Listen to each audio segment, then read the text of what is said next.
नमस्कार, मी अर्चना गावाकडच्या रेसिपी या चॅनलवर तुमचं स्वागत. आज मी तुम्हाला छान अशी दाटसर ग्रेव्हीची भाजी दाखवणार आहे. एकदम सोपी पद्धत पण खायला एकदम टेस्टी अशी. तर रेसिपीला सुरुवात करूया.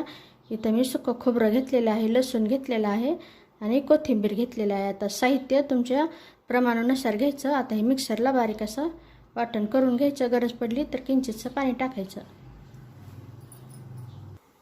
कढाईमध्ये पाणी गरम करायला ठेवलेलं आहे. यामध्ये फ्लावर टाकायचे. फ्लावरची भाजी दाखवणार आहे मी.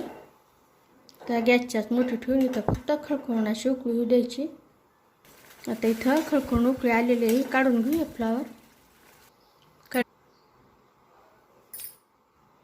कढईमध्ये तेलामध्ये आता वाफवून घेतलेलं फ्लावर टाकायचे. आता गॅसच्याच मोठी ठेवून छान असा रंग येईपर्यंत फ्लावर परतून घ्यायचे. हे फ्लावर छान असे परतवले गेलेले काढून घेऊया. त्याच तेलामध्ये बारीक कट केलेला कांदा व्यवस्थित असा गुलाबी रंगावर परतून घ्यायचा. गॅसच्याच गरजेनुसार कमी जास्त करून कांदा करपू द्यायचा नाही आणि कच्चा राहू द्यायचा नाही.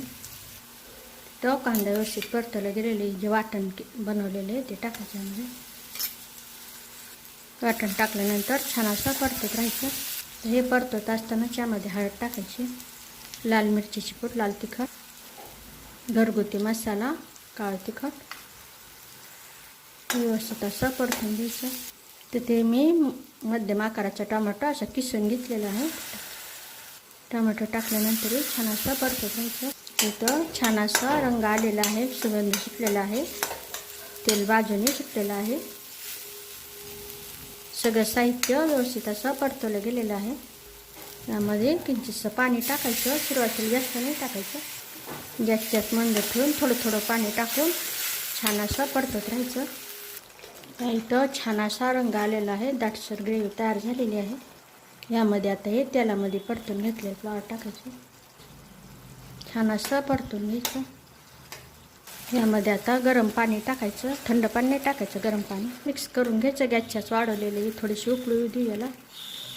यामध्ये चवीनुसार मीठ टाकल्यानंतर छान असं मिक्स करून घ्यायचं आणि गॅसच्याच एकदम कमी करायचं. आता 5 मिनिटासाठी मंद आचेवर झाकून ठेवून, कारण आपण याला तेलामध्ये परतून घेतलेलं आहे, अगोदर वाफवून घेतलेलं, त्यामुळे फक्त 5 मिनिटात भाजी तयार होईल. तर भाजी तयार झालेली आहे. बारीक कट केलेली कोथिंबीर, छान अशी भाजी तयार झालेली आहे.